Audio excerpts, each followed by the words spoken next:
In homework 3B, question 5, we're going to look at the Keynesian liquidity preference model. So according to this framework, people store their wealth in bonds or money. This implies total wealth equals the quantity of bonds supplied plus the quantity of money supplied. So we have two quantities of, we have quantity supplied of bonds, we have the quantity supplied of money, we have the quantity demanded of bonds, and then we have the quantity demanded for money. So these quantities demanded equal these quantities supplied. And then we can subtract this from both sides and subtract this from both sides, and we get this identity down here. What it says is if the quantity of bonds supplied equals the quantity of bonds demanded, so if these two equal, then the bond market, of course, is in equilibrium. Now, if the bond market is in equilibrium, then the market for money is in equilibrium because these two things equal each other, which makes this zero. So this box here is equals.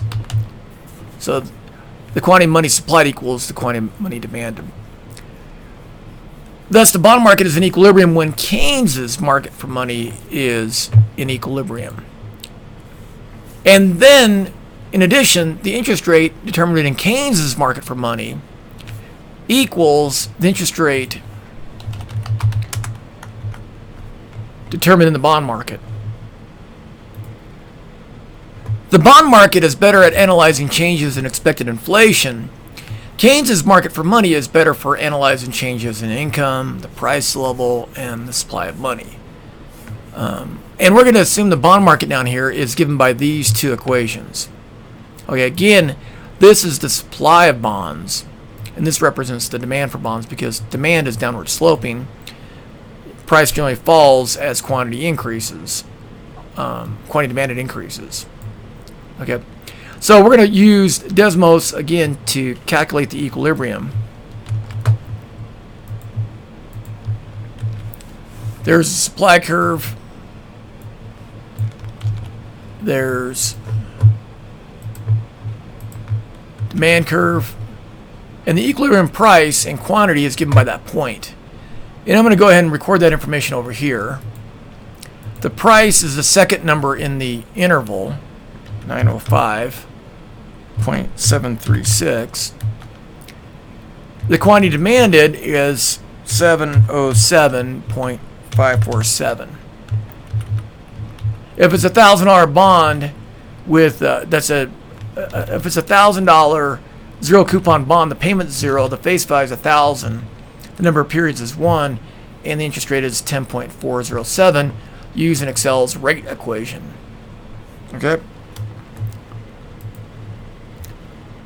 So let's put the interest rate into here. Let's get the price and the quantity. Hit enter.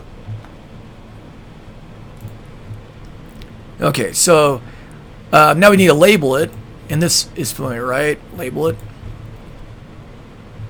This shouldn't be very hard now, right? Price axis, quantity axis, demand for bonds, supply of bonds, and the equilibrium, right? Equilibrium quantity is down here on the x-axis. It was 707 or 708 if you round to 0 decimal places. And then the price is up here around 900 or 905.736 exactly, right? So that's how you would label that. Let's close that. Now, if the demand for money in Keynes's liquidity preference theory is given below, so we're going to assume this is Keynes's money demand, right? So this is the nominal rate of interest, and this is the quantity of money, and it's downward sloping. So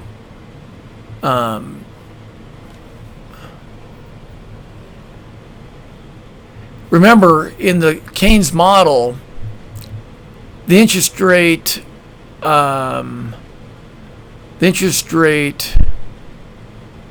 determined in the Keynes market for money equals the interest rate determined in the bond market. So the bond market interest rate and Keynes's interest rate in his market for money are the same thing. So the interest rate up here was 10.047, right? 10.407. So what we're going to do down here is we're going to set I equal to that value, and then we'll solve for money. I'll just grab that part of it. Okay, so what I'm doing here is I'm replacing I in Keynes's money demand equation with the value determined in this bond market up here, which is 10.407. So I'm replacing this with the 10.407. Then I'm going to solve for M. Okay. Now to do that, I want to add this to both sides. And then I want to subtract the 10.407 from both sides. Okay, and then I'm going to divide both sides by the coefficient on M.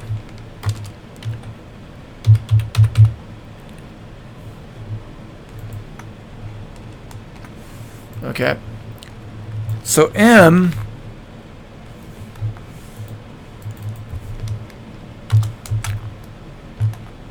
whoops.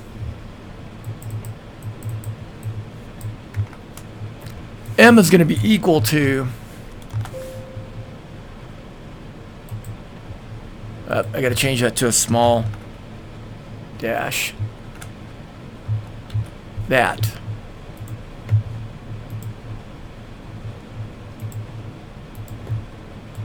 Okay, we only need 3 decimal places.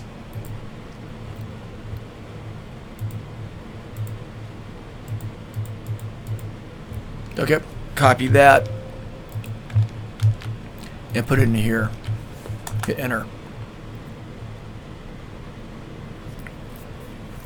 So if I plug this value into here,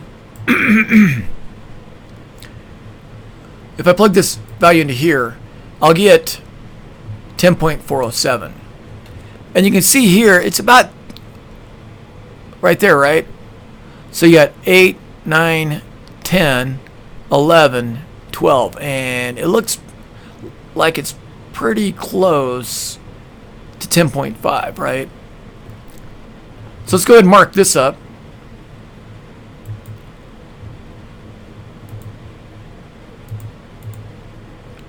Okay, so this is money supply, and this is money demand.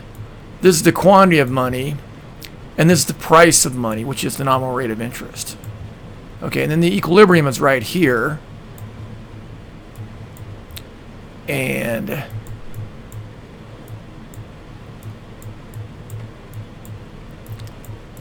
money supply crosses money demand at 10.407%.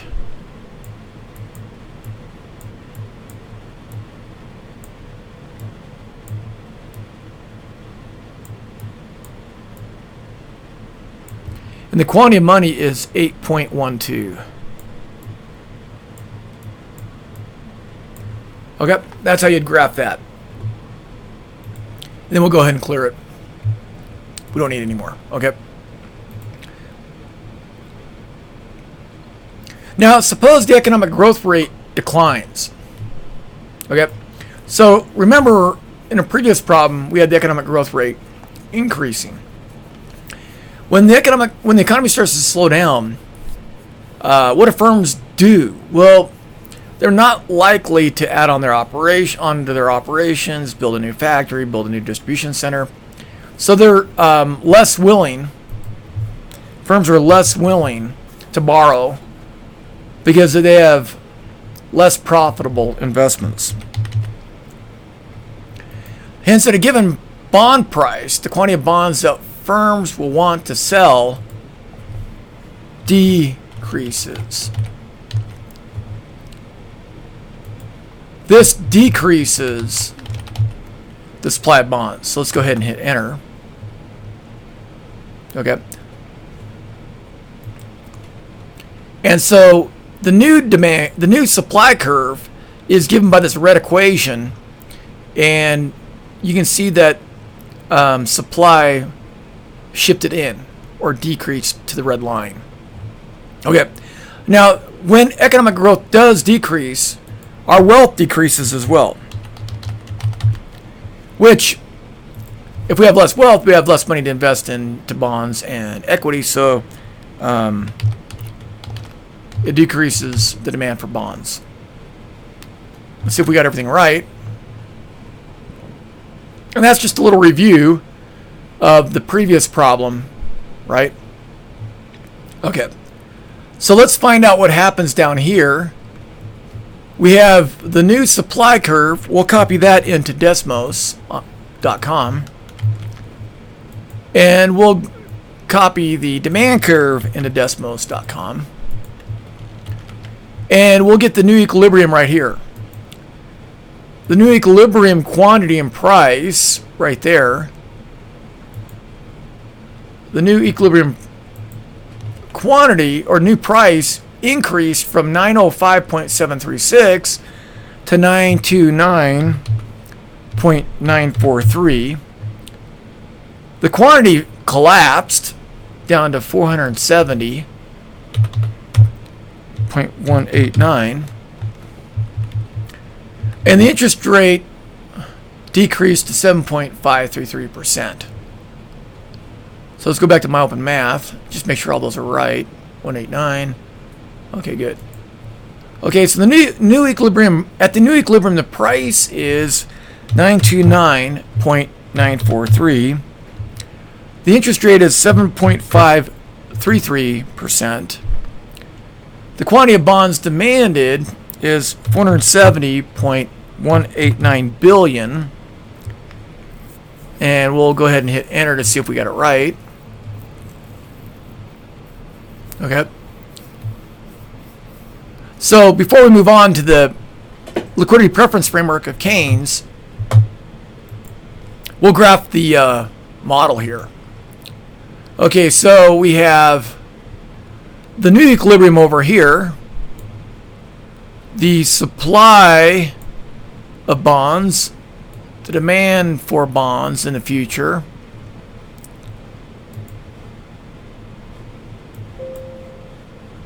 I'm going to do this. I'm going to put this over here. So I can just go up here like that. And then we have the original equilibrium here. And then we have the supply of what it was and the demand of what it was. And then we have the quantity, the initial quantity, and the initial price. And again, this is today.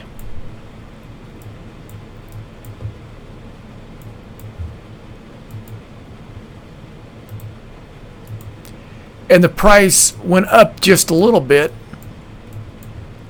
So there's an increase in price, which caused a decrease in interest rates. Okay.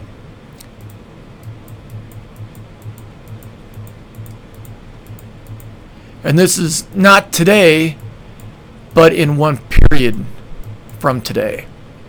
And this is demand, but not today's demand, but demand one period from today.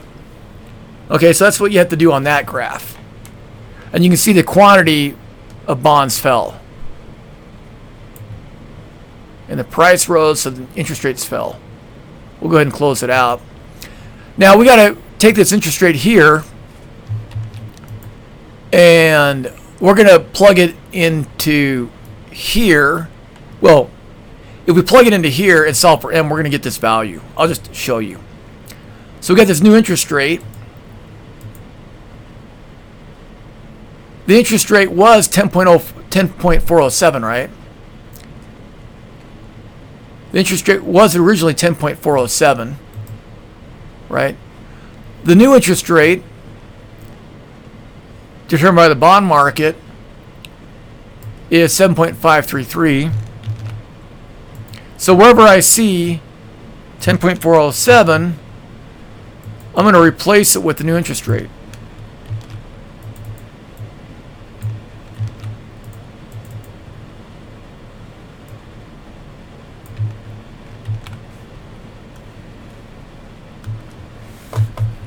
Also, the slope is the same, right? The slope is the same,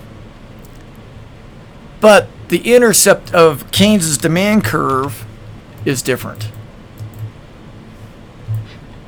So wherever I see 20.8, I'm going to replace it with the new intercept.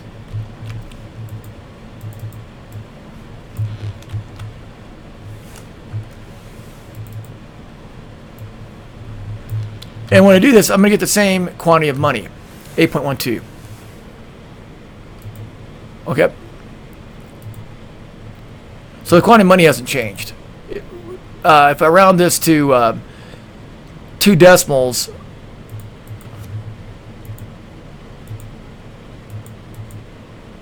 it's off by a little bit, right?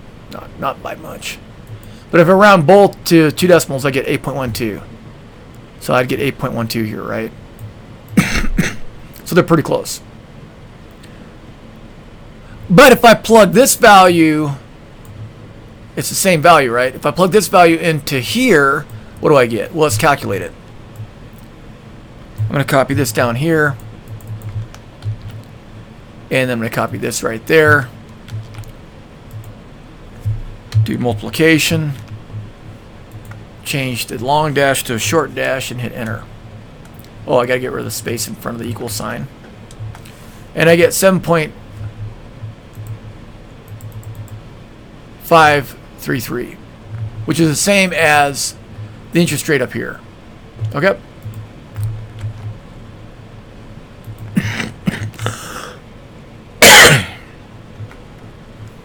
So the moral of the story here is in Keynes's framework, the interest rate in the market for money is the same as the interest rate for the interest rate for the market of money is the same as the interest rate in the bond market. Whoops, I think I made a mistake early in the video. In Keynes's market for money, people store their wealth in bonds or money, right? Not bonds and equity. Equity is added to this kind of framework by Milton Friedman, where he said people could hold their wealth in money, equity, and bonds. Sorry about that. Okay, in Keynes' liquidity preference framework, let's just answer this question here.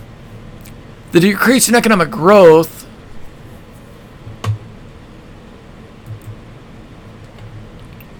decreases the demand for money. Okay, we can see that down here. So, and that kind of makes sense because if the economy is growing less, our disposable incomes will shrink, and if our disposable incomes shrink, we're depositing smaller paychecks in our checking account. And remember that your checking account is part of M1. So this makes sense that our demand for money would decrease, because the demand for money really just means how much money are you holding essentially in your checking account or in your wallet or your piggy bank, right? It's how much money you're holding at a given interest rate. So if the economy is slowing, our disposable incomes are shrinking, that means we have less money to deposit in our checking account or hold in our wallets. So let me go ahead and see if these answers are correct. They should be. And they are. Okay. So let's go ahead and label this diagram. Let's just finish this off first. The quantity of money is just this right here, right? The 3 decimal places, that right there becomes a 2, 0. Whoop, wait a minute. 3 decimal places, sorry. There it is, 3 decimal places. Okay, hit enter. Now let's go ahead and graph this.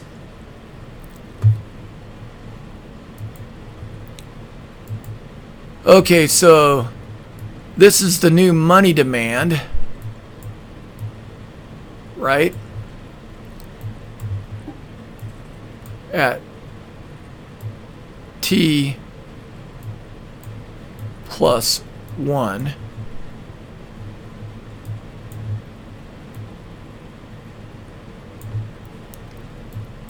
The interest rate fell, right, to 7.533.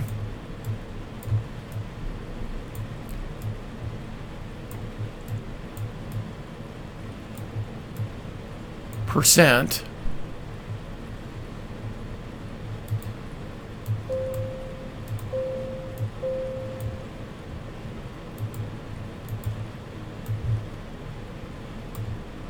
Okay. The original equilibrium was up here, and this was money demand initially. This is money supply initially. So this is today's money demand. And the interest rate was a lot higher. The interest rate was 10.407.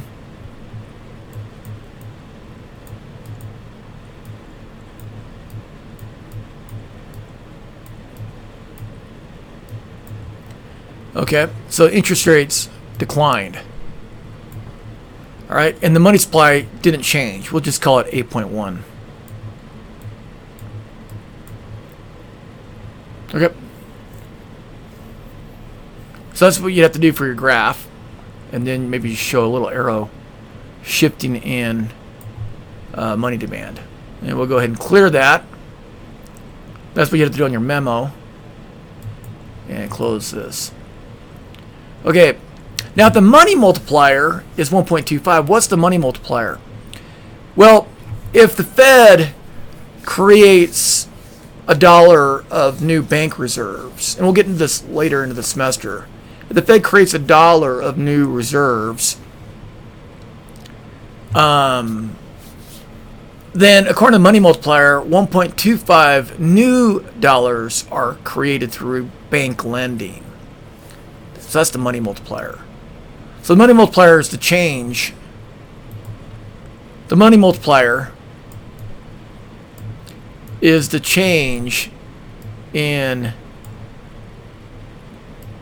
quantity of money over the change in reserves. So the money multiplier is equal to 1.25. Right? You put that over 1. 1.25 divided by 1 is still 1. So if reserves increase by 1, money increases by 1.25. So we'll go ahead and close that. Okay, so if the Fed performs an open market sale where it sells securities, it's selling securities. When it sells securities, it's given banks treasury bonds, and banks give the Fed cash. So the Fed is pulling money out of the banking system, and less money can be lent to consumers and businesses. Okay, so the open market sale is 0.43. So you got an open market sale of 0.43 trillion dollars. The multiplier, the money multiplier, is equal to 1.25. Oh, so this right here is the decline in money. So it'd be negative, right? Negative. This is the decline in the money supply. So the multiplier, you just multiply the open market sale by the 1.25, and we'll do that over here in Excel. So we have negative $0.43 trillion times a multiplier of 1.25, and we get money supply falling by that amount. So the original money supply was about 8.1, right? The difference between the red and black vertical lines is that value. Okay? So let's go up here. So the original money supply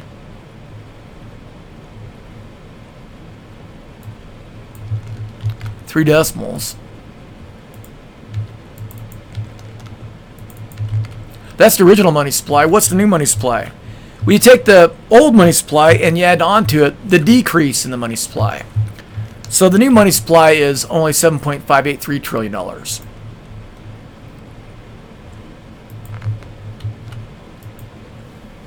Okay. And it falls by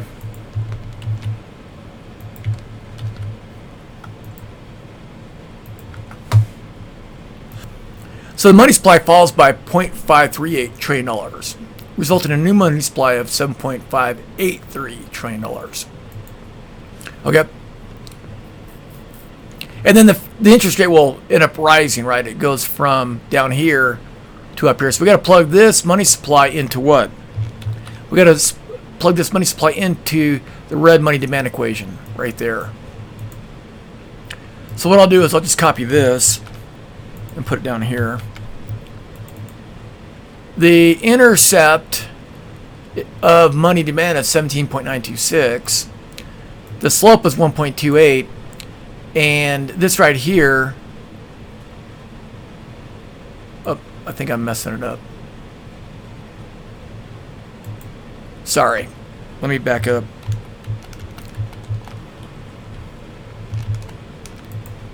What I'm going to do is I'm going to grab this equation.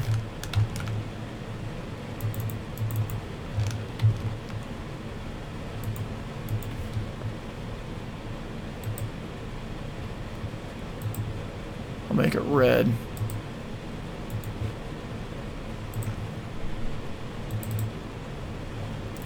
Okay, so this is the red demand equation, right? And we have this new quantity of money here. So I'm going to put this right down here, right?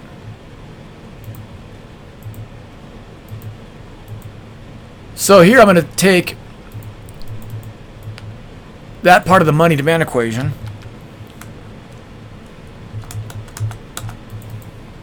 paste it into here. I'm going to multiply by that,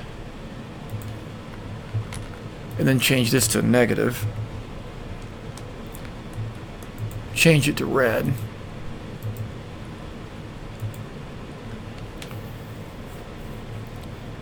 So it looks like the new interest rate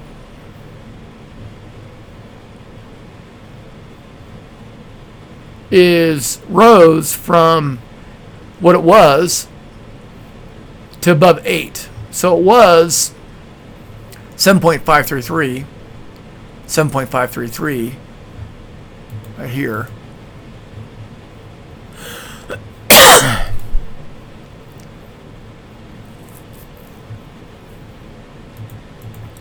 And now it is a little higher at 8.220 if we go to 3 decimal places.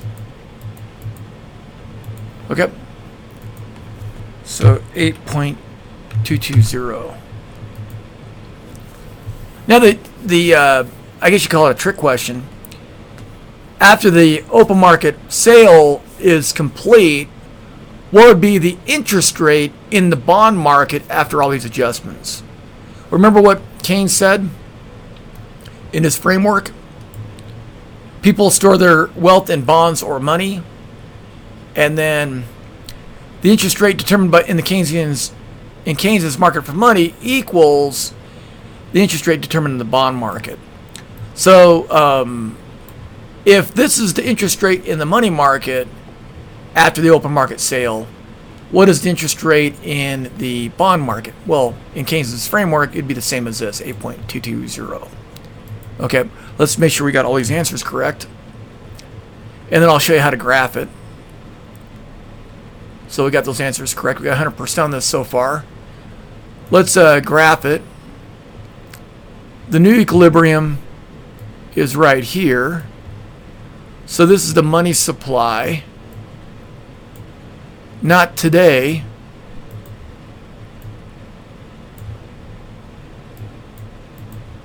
But in one period. Right? And the interest rate is just above 8.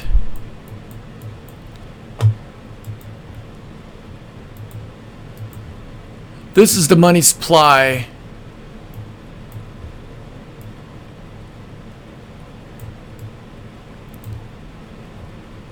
with its equilibrium down here today. So you have the money supply today and you have the money supply in one period. And then interest rates rose just a little bit, right? Interest rate in the market for money rose a little bit, up to 8.220. And this is the quantity of money down here. So the original quantity of money was 8.12, or just 8.1.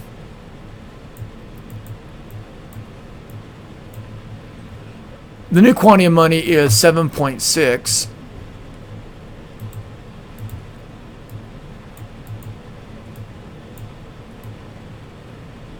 So the money supply decreased and the interest rates increased. Okay. And of course, this is the price of money, the nominal rate of interest. And this here is the quantity of money, which we denote as just M.